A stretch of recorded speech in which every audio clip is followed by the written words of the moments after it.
What we're witnessing is 30 million people potentially dying of want in a world of surplus. That wasn't only intellectually absurd, it was economically illiterate, and it was morally repulsive. But more to the point, the issue was that famine, lack of health, and lack of education were only symptomatic of a greater malaise, and that malaise is poverty. Poverty is a singular condition of economics. If it's economics, it must be dealt with politically. Politics are numbers. What made Live Aid powerful was not the hundreds of millions of dollars for aid, was the billions watching. That's what made it powerful. So 1 million people respond, and politicians go, whoa, okay. Now, it's politically risk-free to cut ODA. But if the entire country said, excuse me, you put our name down as being good for this cash to that weakest person in the planet, do it. When I say that the spread of this pandemic is to do with poverty, that is precisely it. How we get out of this mess is by bringing the 50% of the world who live on less than $2 a day. You cannot live on less than $2 a day. You can't do it.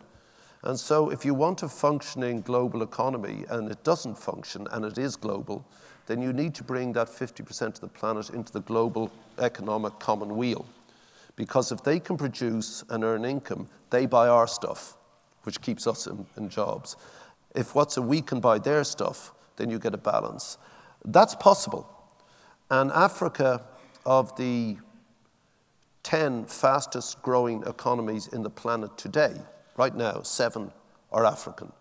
The whole scenario with regard to HIV has changed completely in the 30 years we've talked about. Completely. The human ingenuity. I mean, it is staggeringly brilliant what, you know, not bigging you guys up, but what this constituency has achieved. It's never happened before. Never happened before. And that's the first thing. And therefore, the scandal underlying all of this is the preposterous reluctance to fund the last mile. That is what is so disgraceful about this thing today.